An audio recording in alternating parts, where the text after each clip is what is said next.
आज का जो हमारा टॉपिक है वो प्लानिंग इन्वेस्टिगेशन है। ठीक है, हमारा टॉपिक जो है प्लानिंग इन्वेस्टिगेशन है। आज कोशिश करते हैं, मेरा ख्याल है कि आज ही यूनिट शायद ख़त्म ना हो, लेकिन कोशिश करते हैं कि ज़्यादा से ज़्यादा पढ़ें। ठीक है, प्लानिंग इन्वेस्टिगेशन में much of the scientific knowledge that we have is the result of the numerous investigation that scientist have made over the years. यानी जब से ये साइंस नॉलेज आया हुआ है और साइंटिस्ट इसके ऊपर काम कर रहे हैं, तो आज जो हमारे पास नॉलेज है साइंस के बारे में, वो ये कह रहे हैं कि ये एक दिन, 2 दिन, 10 दिन, 1 साल की बात नहीं है। ये वो वर्क है जो शुरू से, जब से साइंस नॉलेज, मतलब जब से इंसान ने सोचना शुरू किया और साइंस वजूद में आया, और उस तरह से उस वक्त से अब तक जो हमारे पास है, जो आजकल आपके सामने जो नॉलेज है, जो किताबें हैं, और उस बेस पे जो तरक्की हुई है, जो टेक्नोलॉजी बनी है, तो ये उस वक्त से लेके आज तक जितना साइंटिस्ट ने काम किया। ठीक है, यानी ऐसे साइंटिस्ट भी है जो उन्होंने मतलब सैकड़ों साल पहले कोई डिस्कवरी की थी, और उसके बेस पे जो है वो टेक्नोलॉजी बन रही है और काम हो रहा है। ठीक है, तो यानी जब से ये दुनिया बनी है, जब से साइंस नॉलेज वजूद में आया है, उस वक्त से लेके आज तक का जो आपको नज़र आ रहा है, ये सिर्फ 1 दिन, 10 दिन की बात नहीं है, ना 1 साल, 2 साल की बात है। ठीक है, ये मतलब काफ़ी सैकड़ों साल इसमें लगे हैं, तब जाके हमारे पास इतना। अच्छा, ये साइंस की जो तारीख़ है ना, ये भी इतनी पुरानी नहीं है। आप इस हिस्ट्री को, साइंस की हिस्ट्री को आप यूनान से कर सकते हैं। यानी मेरा ख़्याल है कि तकरीबन 3000 साल पहले की बात से, वहाँ उस वक्त से आप कर सकते हैं। वहाँ पर जैसे अफलातून थे, अरस्तु थे, उससे फ़िलासफ़र्स थे, लेकिन उससे पहले कुछ लोग ऐसे भी थे जो सोचते थे कि भाई ये जो ज़मीन है ये क्या है, ये पानी क्या है, ठीक है, ये आग क्या चीज़ है। उसके बारे में मुख्तलिफ़ किस्म के आरा वो कायम करते थे। तकरीबन वो सारे आरा जो है वो अब ख़त्म हो चुके हैं, अब नई चीज़ें आ चुकी हैं। लेकिन साइंस की खूबसूरती ये है कि जो बात एक बंदा कर लेता है, कल को कोई बंदा आता है उसको गलत साबित करता है तो वो रिजेक्ट हो जाता है। ठीक है, तो बार ये कहने का मकसद, इस पहले सेंटेंस का मतलब ये है कि ये जितना आपको नज़र आ रहा है आज, ठीक है ना, तो ये काफ़ी सालों का काम है। ठीक है, सैकड़ों सालों का काम है। In the study of science we have to plan investigation to find out about things, verify concepts और सॉल्व प्रॉब्लम्स है। स्टडी ऑफ साइंस के अंदर हम क्या करते हैं, इन्वेस्टिगेशन प्लान करते हैं। इन्वेस्टिगेशन का मतलब क्या होता है कि हम किसी चीज़ को ऑब्जर्व करते हैं, देखते हैं पहले, उसके बाद हाइपोथेसिस बनाते हैं, उसके ऊपर एक प्रपोज्ड एक्सप्लेनेशन बनाते हैं। प्रपोज्ड एक्सप्लेनेशन का मतलब ये होता है कि जो चीज़ मैंने देख लिया, उसको मैंने जैसे समझ लिया, उसको मैंने लिख लिया अपने साथ, हाइपोथेसिस। फिर उसके बाद फिर क्या करते हैं कि उसकी मेजरमेंट ली जाती हैं, चीज़ें ली जाती है, फिर एक्सपेरिमेंट्स किए जाते हैं। ठीक है, वेरीफाई की मीनिंग क्या है? वेरीफाई करना यानी साबित करना, प्रूफ करना, साबित करना, वेरीफाई करना। ठीक है, वेरीफाई का मतलब एक चीज़ आपको पता है, एक चीज़ आपने समझ लिया ना, अब आप एक्सपेरिमेंट करके ना उसको पक्का कर देते हैं, इसको क्या कहते हैं, वेरीफाई। ठीक है, तो वेरीफाई कंसेप्ट्स क्या मतलब होता है, देखिए एक चीज़, to find out about things, जो चीज़ें है उसके बारे में मालूम करके एक्चुअल में क्या चीज़ है। ठीक है, जो हमें नज़र आ रही है कुछ और है, और लेकिन जो एक्चुअल में क्या है, तो हम एक्सपेरिमेंट्स करते हैं। दूसरा, हमारे जो कंसेप्ट्स हैं, वेरीफाई कंसेप्ट्स हैं, हम चीज़ों को जिस तरीके से परसीव कर रहे होते हैं, अंडरस्टैंड कर रहे होते हैं, ठीक है, हम एक्सपेरिमेंट करके, इन्वेस्टिगेशन करके उसको वेरीफाई करते हैं कि भाई जो हम समझ रहे हैं क्या वाकई ऐसा है या नहीं है। हो सकता है हम किसी चीज़ को एक तरह के समझ रहे होते हैं, और एक्सपेरिमेंट के बाद और तजर्बे के बाद, इन्वेस्टिगेशन के बाद पता चला कि वो कुछ और था, हम गलत समझ रहे थे। तो हम क्या करते हैं कि जो हमारी समझ होती है, अंडरस्टैंडिंग होती है, उसको वेरीफाई करने के लिए हम इन्वेस्टिगेशन करते हैं। इन्वेस्टिगेशन में क्या होता है, इन्वेस्टिगेशन में आप क्या करते हैं कि एक्सपेरिमेंट्स करते हैं। क्या करते हैं, एक्सपेरिमेंट करते हैं, उसको वाकई करके दिखाते हैं कि ये चीज़ ऐसी है। ठीक है, इस तरह से हमारे पास और प्रॉब्लम्स को सॉल्व करते हैं। हमारे पास बहुत सारे प्रॉब्लम्स होते हैं, हम इन्वेस्टिगेशन के जरिए उनको सॉल्व कर लेते हैं। तो ये चीज़, the flow charts below shows the steps that are involve in planning and investigation. ठीक है, ये जो फ्लो चार्ट दिया हुआ है, ये इन्वेस्टिगेशन हम किस तरीके से प्लान करते हैं, तो ये उसके अंदर शामिल है। ठीक है, तो ये फ्लो चार्ट है, इसमें हम क्या करते हैं कि यानी इन्वेस्टिगेशन को हम किस तरह से प्लान करते हैं, ये उसके अंदर गिवन मैं आपको समझा देता हूँ। Can you identify the skills involve in the process of planning and investigation. ठीक है, अब आ जाइए इसके ऊपर। फॉर्मुलेट अ क्वेश्चन और हाइपोथेसिस फॉर इन्वेस्टिगेशन। सबसे पहले आपने क्या करना है कि एक चीज़ को ऑब्जर्व किया आपने उसको जैसे समझ लिया, देख के मतलब टच करके खोल के जो भी मतलब एक ज़ाहिरी ऑब्जर्वेशन के अंदर आप कर सकते हैं। ठीक है, और उसके बाद आप एक हाइपोथेसिस बनाते हैं, आप किसी नतीजे पर पहुंच जाते हैं कि ये इसके अंदर ये प्रॉब्लम है, ये चीज़ ऐसी ऐसी है, और उसको आप लिख लेते हैं। इसको कहते हैं प्रोपोज्ड एक्सप्लेनेशन। ठीक है, जो मैंने जैसे समझ लिया उसको मैंने प्रपोज किया, वो मैंने लिख लिया अपने साथ, ये हाइपोथेसिस है। ठीक है, हाँ, नोट कर लिया अपने साथ, नोट कर लिया कि ये चीज़ ऐसी ऐसी है। ठीक है, second, identify the variable involve, which variable should be changed, which variable should be kept constant. अच्छा, अब ये चीज़ थोड़ी सी मुश्किल है, मैं समझा देता हूँ। जो चीज़ें इन्वॉल्व है उसमें कुछ वेरिएबल्स होते हैं, कुछ कांस्टेंट होते हैं। मैं आपको एक चीज़ बता देता हूँ, मिसाल के तौर पे मैं ग्राउंड जाता हूँ सुबह, हमारा ग्राउंड आपने देखा हुआ है। ठीक है, ये एक डिस्टेंस है यहाँ से लेके मेरे ग्राउंड तक का 3 किलोमीटर का डिस्टेंस है। ठीक है, अब मैं ये देखना चाहता हूँ मिसाल के तौर पे टाइम को और स्पीड को ऑब्जर्व कर रहा हूँ, टाइम को और स्पीड को स्टडी कर रहा हूँ कि स्पीड से टाइम के ऊपर क्या फ़र्क पड़ता है, ज़्यादा स्पीड से टाइम को क्या हो जाता है, मुझे कितना टाइम लगता है, और कम स्पीड से मुझे कितना टाइम लगता है। तो मैंने एक चीज़ कांस्टेंट रखी, वो क्या है, फासला है। यहाँ से लेके ग्राउंड तक जो फासला है वो फिक्स है, वो कांस्टेंट है। समझ रहे हो? वेरिएबल क्या चीज़ है, स्पीड। मैं स्पीड कम ज़्यादा कर सकता हूँ। मैं टाइम को देखने के लिए मैं पहले स्लोली जाऊँगा आराम आराम से, और टाइम देखूँगा कि मुझे कितना टाइम लगा। तो ये स्पीड क्या है, वेरिएबल है। ठीक है, टाइम, स्पीड और टाइम दोनों वेरिएबल है। तो स्पीड, अच्छा मैं टाइम को स्टडी कर रहा हूँ, तो मैंने स्लोली में गया और मुझे लेट्स से कि 1 घंटा लग गया क्योंकि मैं स्लो जा रहा था। अगले दिन में दोबारा मैंने स्पीड बढ़ा दी। ठीक है, जो स्पीड में, जिस स्पीड से मैं गया तो मैंने नोट कर लिया कि लेट्स से मैं 2 मीटर पर सेकंड के स्पीड से जा रहा हूँ या 1 मीटर पर सेकंड के स्पीड से जा रहा था, तो मुझे 1 घंटा लग गया। ठीक है, अब अगले दिन में 3 मीटर पर सेकंड की स्पीड से जा रहा हूँ, यानी 1 सेकंड में 3 मीटर का डिस्टेंस कवर कर रहा हूँ। तो क्या होगा फिर मुझे बताएं, अगर मैं ज़्यादा स्पीड से जाऊँगा तो टाइम को क्या होगा, मैं जल्दी पहुँचूँगा या देर से पहुँचूँगा? टाइम कम लगेगा, ज़्यादा लगेगा? कम लगेगा ना।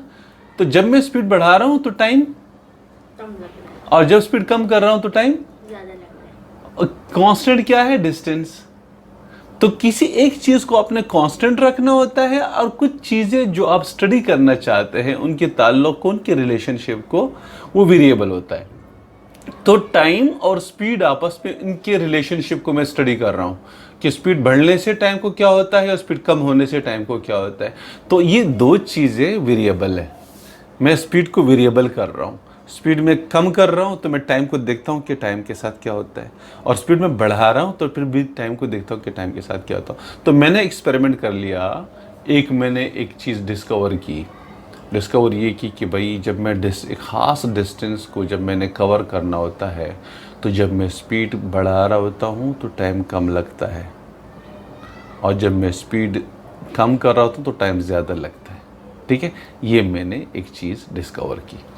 You got this? तो इसको कहते हैं आइडेंटिफाई द वेरिएबल्स इन्वॉल्व। कौन से वेरिएबल इन्वॉल्व है, टाइम और स्पीड। ठीक है, विच वेरिएबल शुड बी चेंज्ड, कौन से वेरिएबल को आप चेंज करते हैं, स्पीड को। मैंने स्पीड कम करा तो मैंने टाइम देखा कि टाइम कितना लगा, और फिर स्पीड बढ़ा दिया तो फिर भी टाइम को देखा टाइम कितना लगा। ठीक है, तो ये which variable should be kept constant, कौन सा वेरिएबल मैंने कांस्टेंट रखा, डिस्टेंस को। ये चीज आपको क्लियर हो गई? इसमें 3 चीजें इन्वॉल्व थी, डिस्टेंस, स्पीड एंड टाइम, और इनका मैंने डिस्टेंस को कांस्टेंट रखा और स्पीड और टाइम के रिलेशनशिप को मैंने स्टडी कर लिया। चीज क्लियर हो गई बेटा? गुड। तो ये चीज, डिसाइड ऑन द मेजरमेंट और ऑब्जर्वेशन टू बी मेड। तो जाहिर है आपने मेजरमेंट भी लेनी है ना। मेजरमेंट क्या लेनी थी, मैं जब जा रहा था मैंने पहले स्लो स्पीड में 1 मीटर पर सेकेंड, 1 सेकेंड में 1 मीटर डिस्टेंस में कवर करता था। जब मैं स्पीड मेरी क्या थी 1 मीटर पर सेकेंड, यानी 1 मीटर में 1 सेकेंड में मैं 1 मीटर डिस्टेंस कवर करता था। 1 सेकेंड में 1 मीटर, 2 सेकेंड में 2 मीटर, 3 सेकेंड में, ये मेरी स्पीड थी, ठीक है। और फिर जब मैं इधर पहुंचा तो मैंने टाइम देखा कि टाइम मुझे कितना लगा, 1 घंटा लग गया। तो ये मैंने रीडिंग ले ली, कैलकुलेशन करी मैंने, रीडिंग ले ली। स्पीड मेरी 1 मीटर पर सेकेंड थी और मुझे टाइम लगा 1 घंटा, ठीक है। ये मेरे पास क्या है, वो कहते हैं कि डिसाइड ऑन द मेजरमेंट और ऑब्जर्वेशन टू बी मेड। तो जो मेजरमेंट है और ऑब्जर्वेशन है वो आपने डिसाइड करने होते हैं। यू गॉट दिस, ठीक है। दूसरा, डिसाइड ऑन द मटेरियल और equipment required for the investigation. जब आप मटेरियल भी आपको चाहिए होता है, इक्विपमेंट भी चाहिए होता है इन्वेस्टिगेशन के लिए। मैं अगर इधर से ग्राउंड जा रहा हूँ तो मैं स्पीड किस चीज़ से नापूंगा? टाइम से नहीं, स्पीड के लिए वो आपके पास डिफरेंट इक्विपमेंट्स होते हैं। कुछ तो आपके पास स्टेप काउंटर्स होते हैं। मोबाइल के अंदर भी आपके पास वॉक करने के लिए आपकी स्पीड को रीड कर रहा होता है कि आप किस स्पीड से जा रहे होते हैं। आप मोटरसाइकिल के ज़रिए तो आप नहीं जाएंगे, वरना मोटरसाइकिल के ज़रिए आप कर सकते हैं, मेजर कर सकते हैं। मोटरसाइकिल पे तो 1 मीटर पर सेकेंड स्पीड तो बहुत कम हो जाती है, लेकिन इस तरह से बहरहाल आपके पास कोई स्पीडोमीटर होगा, स्पीडोमीटर जो आपको स्पीड बता रहा होता है। वो स्पीडोमीटर आपके हो सकता है कि आपके पास आजकल मॉडर्न जो है वो यानी कुछ ऐसी इलेक्ट्रॉनिक्स चीज़ें आई हुई है जिसमें मोबाइल के अंदर है, स्मार्ट मोबाइल के अंदर, ठीक है। हाँ, ऐप डाउनलोड करके उसके अंदर होता है। इसके अलावा आजकल छोटे छोटे घड़ी आती हैं, वॉच आती हैं, हाथ के ऊपर लगाते हैं, ब्लड प्रेशर बताते हैं, आपका शुगर बताते हैं, आपको स्पीड आपको बताता है कि स्पीड कितनी, आपने कितना कैलोरीज जो है वो बर्न कर दिया, वो भी आपको बता देते हैं। तो बहुत सारी चीज़ आपको बता देते हैं, ठीक है। तो एक तो आप वो आपके पास इक्विपमेंट है। फिर आपने डिस्टेंस इधर से लेके उधर तक डिस्टेंस किस चीज़ से पैमाइश की, तो उसके अंदर भी बहुत सारी चीज़ें हो सकती है। आप डिस्टेंस कार को यूज़ करके, गाड़ी को यूज़ करके, या आप वही स्टेप काउंटर को यूज़ करके जब आप इधर से उधर जाते हैं तो आप देखते हैं कि आपके पास डिस्टेंस कितना बनता है। जैसे ये मेरा एग्जैक्टली डिस्टेंस मैंने पैमाइश की है उसकी, वो 2.8 किलोमीटर बनता है। वो जो स्टेप काउंटर है मेरे पास, उससे भी मैं कर सकता हूँ और मोटरसाइकिल से भी मैंने की हुई है, स्पीडोमीटर से भी मैंने की हुई है। तो दोनों तरीक़ों से आप कर सकते हैं। तो वो ये कह रहे हैं कि डिसाइड ऑन द मटेरियल और equipment required for the investigation. आपने कौन कौन से मटेरियल लेना है, कौन से इक्विपमेंट यूज़ करने हैं, ठीक है। चीज़ समझ में आ गई आपको ना, ठीक है। और number, decide on the steps और प्रोसीजर फॉर द इन्वेस्टिगेशन। आपने कौन से स्टेप फॉलो करने हैं। मैंने स्टेप क्या फॉलो किया, पहले मैंने ये डिस्टेंस निकाला, मालूम किया मोटरसाइकिल के ज़रिए या स्टेप काउंटर के ज़रिए या उस घड़ी के ज़रिए या किसी भी इलेक्ट्रॉनिक डिवाइस के ज़रिए। मैंने पहले किया कि उसके लिए ये चूज़ कर लिया कि मुझे कौन सा इक्विपमेंट यूज़ करना है डिस्टेंस की पैमाइश के लिए, और फिर मैंने डिस्टेंस को मेजर किया, वो नोट कर लिया मैंने एक चीज़, ठीक है। तो उसके लिए एक चीज़ फर्स्ट मैंने ये किया। सेकंड पे मैंने क्या किया, फिर सेकंड पे मैंने उसके लिए कोई कैसा डिवाइस यूज़ किया कि मैं वो मेरी स्पीड मुझे बता दे कि मैं एक ख़ास स्पीड से जा रहा हूँ। तो इधर से लेके जब मैं ग्राउंड तक जा रहा हूँ, क्योंकि मुझे स्पीड मेजर करना है, तो वो मुझे स्पीड बता सके। तो सेकंड चीज़ क्या है, मैं वॉक कर रहा हूँ इधर से और मुझे स्पीड बता रहा है, ठीक है। फिर दूसरा स्टेप में क्या करता हूँ कि एक दफ़ा मैं स्पीड बढ़ा कम कर देता हूँ, टाइम चेक कर लेता हूँ, और टाइम के लिए मैं क्या कर लेता हूँ, मैं कोई स्टॉप वॉच यूज़ कर सकता हूँ। इसके अलावा वैसे नॉर्मल जो घड़ी है उसको भी यूज़ कर सकता हूँ, ठीक है। और फिर मैं दोबारा मैंने क्या किया, नेक्स्ट स्टेप मैंने क्या किया, स्पीड को बढ़ा दिया, ठीक है। तो ये तो मैंने जस्ट एक एग्ज़ाम्पल दे दिया। इस तरह से बहुत सारे एग्ज़ाम्पल्स और हो सकते हैं, ठीक है। तो ये आपका ये जो है प्लानिंग इन्वेस्टिगेशन आपका कंप्लीट हो गया। अब हम safety rules in the laboratory इसको स्टडी कर लेते हैं। ओके बेटा, ये science experiments are usually performed in the laboratories के अंदर साइंस एक्सपेरिमेंट किए जाते हैं। अल्दो परफॉर्मिंग एक्सपेरिमेंट्स में भी फन एक्सपेरिमेंट जो करना मतलब फ़न भी है, इसको लोग एंजॉय भी करते हैं। इट कैन बी डेंजरस भी हो सकता है if you are not careful. अगर आप केयरफुल नहीं है तो डेंजरस भी हो सकते हैं, ठीक है। For your own safety as well as the safety of others in the laboratory you might follow laboratory safety rules हैं। अपनी सेफ्टी के लिए और जो आपके साथ वर्क कर रहे होते हैं स्टूडेंट्स हैं या जो भी साइंटिस्ट हैं उनकी सेफ्टी के लिए आपको ज़रूरी है कि आप कुछ रूल्स को फॉलो करें, सेफ्टी रूल्स को फॉलो करें। वो रूल्स मैं जल्दी बताता हूँ। Do not enter the laboratory without your teacher's permission. अपने टीचर की परमिशन के अलावा अपने एंटर नहीं होना, ठीक है। एक चीज़ आपके पास आ जाएगी। Open all the doors Windows unless otherwise instructed by your teacher.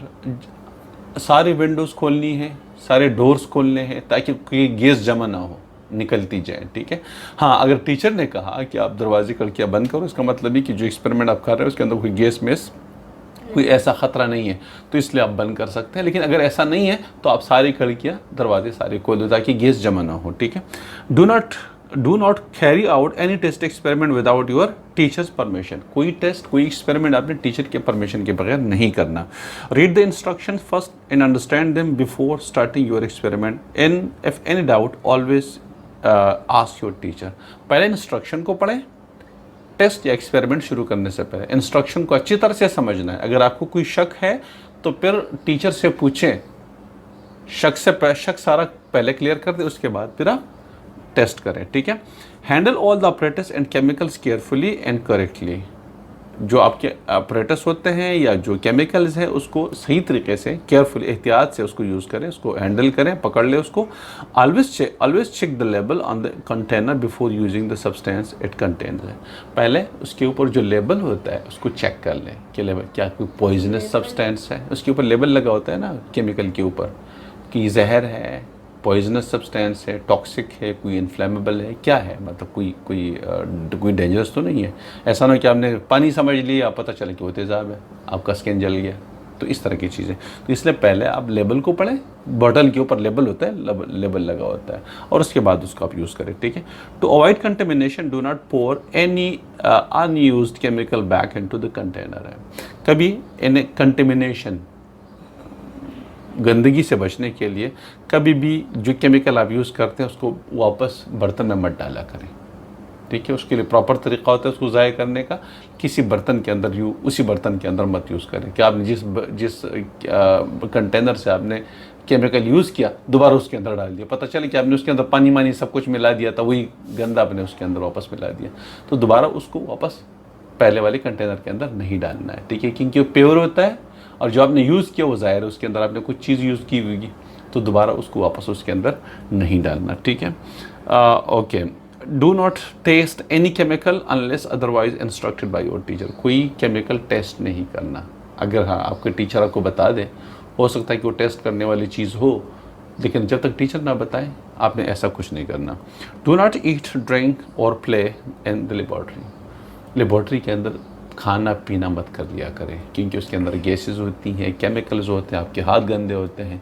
खुदा न खास्ता आप कुछ पीते हैं, खाते हैं, तो आपके हाथ के साथ जो केमिकल टच है वो आपके फूड के साथ टच हो जाएगा, अंदर चला जाएगा और आपकी बॉडी को डैमेज कर देगा, ठीक है। तो इसलिए आपने लेबॉर्ट्री के अंदर खाना पीना नहीं करना। ओके, हम कहाँ पे थे बेटा? डू नॉट ईट, ड्रिंक और प्ले, ठीक है। Do not tamper with the electrical main and other fitting in the laboratories. आप जो इलेक्ट्रिकल मेन्स होते हैं, इलेक्ट्रिकल स्विचेस होते हैं, उसके साथ टेम्पर नहीं करना, उसके साथ गड़बड़ नहीं करना, ठीक है, क्योंकि वो आपको शॉक कर सकता है, करंट आपको लग सकता है, ठीक है। फिटिंग इन द लेबॉर्ट्रीज के अंदर जो फिटिंग है बिजली की ना, उसके अंदर हाथ मत उंगलियाँ नहीं मारनी, ठीक है।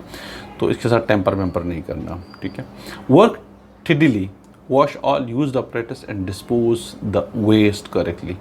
मतलब सफाई सुथराई का ख्याल रखना है आपने, और जितने बर्तन आपने यूज़ किए and dispose of the waste correctly.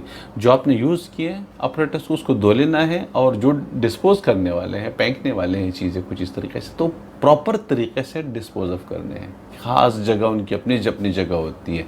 हर चीज़ को उसके डस्टबिन के अंदर नहीं डालना होता है। ऐसा ना कि केमिकल आप डस्टबिन के अंदर डाल दिया, प्लास्टिक का डस्टबिन है, आपने कोई ऐसा केमिकल डाल दिया कि प्लास्टिक को पिघला दिया। तो हर चीज़ के लिए अपनी जगह, अपनी चीज़ होती है, अपना एक डस्टबिन होगा, चीज़ होगी, जगह उसको आप डिस्पोज ऑफ कर सकते हैं, ठीक है। Return the apparatus to the proper storage places after cleaning. जब आपने सफाई सुथराई कर ली तो फिर अपनी अपनी जगह पे शेल्फ में जाके केमिकल्स को और जो ऑपरेटर्स है, जो भी चीज़ इक्विपमेंट्स हैं, आपने अपने अपनी जगह पे वापस रखने हैं। ये ऐसा ना हो कि बस सब कुछ ऐसे ही छोड़ दिया, ठीक है, इस तरह से नहीं करना है। Do not remove any apparatus और chemical from the laboratory. Laboratory से कोई चीज़ हटानी नहीं है। लेबॉर्ट्री से आपने केमिकल जेब में डाल दिया, घर ले गए, ऐसा नहीं होगा, ठीक है। Do not remove any operators, कोई ऑपरेटर्स लेके नहीं जाना, कोई केमिकल यूज़ नहीं करना। Wash your hands after all laboratory work. जब लेबॉर्ट्री वर्क सारा कंप्लीट हो गया तो फिर हाथ को साबुन से अच्छी तरह से धो लें, ठीक है। तो ये safety rules. Wear goggles when mixing और हीटिंग केमिकल्स हैं। जब आप केमिकल्स या कुछ चीज़ को मिक्सिंग करते हैं तो ग्लव्स जो है आपने उसको पहनने हैं, ठीक है। स्पेशल टाइप के ग्लव्स होते हैं, आपने उसको पहनने होते हैं। Put flammable substances away from next flame है। जो चीज़ें आग पकड़ती हैं, फ्लेमेबल होते हैं, आग पकड़ती हैं, तो उसको आग से दूर रखें। जहाँ पे आपने कोई आग जलाई हुई है, क्योंकि आग भी जलाई जाती है, ठीक है। तो स्पिरिट लैम्प वगैरह होते हैं, दूसरे लैम्प्स वगैरह होते हैं, तो उसको जो फ्लेमेबल चीज़ें होती हैं, जिसको आग लग सकती है, उसको आप दूर रखें उन चीज़ों से, ठीक है। व्हेन यू आर हीटिंग, जब आप हीट कर रहे होते हैं, chemical and a test tube point the mouth of the test tube away from yourself और योर फ्रेंड्स है। एक टेस्ट ट्यूब होता है या पीछे केमिकल दिए हुए टेस्ट ट्यूब होता है। टेस्ट ट्यूब का माउथ, जैसे टेस्ट ट्यूब है बेटा, ये मैं आपको बता देता हूँ, ये वाला आपके पास ये टेस्ट ट्यूब, ये वाला है, ये टेस्ट ट्यूब है, ये शीशे का, ये देखिए बना हुआ है इस तरीके से। इसके अंदर केमिकल डालते हैं, नीचे से उसको आग लगाते हैं। तो इसका ये जो माउथ है ना, ये वाला, ये अपने आप से दूर रखें। इसका धुआं आपकी तरफ नहीं आना चाहिए। आप इनहेल करेंगे तो पता चला कि वो जहरीली गैस थी और आपकी बॉडी को डैमेज कर दिया। तो जब आप उसको हीट कर रहे होते हैं तो इसका मुंह, जैसे ये टेस्ट ट्यूब है, ये वाला मिसाल के तौर पे ये टेस्ट ट्यूब, तो इसका मुंह यूँ ना रखें कि आपकी तरफ, ठीक है। इसका इस तरह से रखें कि अगर उसमें से कोई केमिकल या कोई गैस, कोई धुआं, कोई चीज़ निकल रही है तो वो दूसरी तरफ जाए, आपकी तरफ ना आए, ठीक है। तो ये इस तरीके से करें, ओके। और तो okay, mouth test tube away from yourself और फ्रॉम योर फ्रेंड्स से भी दूर रखें उसको, ठीक है। तो ये चीज़ें, व्हेन एक्सीडेंट्स अकर्स, तो आपको क्या करना चाहिए। कोई हादसा हो जाता है, खुदा ना खास्ता कोई हादसा हो जाता है, मतलब आपने केयरफुल एहतियात नहीं की और कुछ गड़बड़ हो गई, तो फिर क्या करना है। Report all accidents, injuries, breakage and spoilage to your teacher immediately. जो भी हुआ, ठीक है, कोई ब्रेकिंग हो गई है, कोई इंजरी हो गई है, ज़ख़म हो गया, कुछ ब्रेकेज, स्पॉइलेज, कुछ चीज़ें जो है स्पॉइल हो गई, ठीक है, इस तरीके से स्पेलिंग हो गई है, तो आपने टीचर को फ़ौरन बताना है कि ये चीज़ गिर गई है, ये मेरा स्किन ज़ख्मी हो गया, खुदा न खास्ता कुछ भी हुआ, तो आपने टीचर को फ़ौरन बताना है। Should a chemical get into your mouth, spit it out into your basin and rinse your mouth with plenty of water.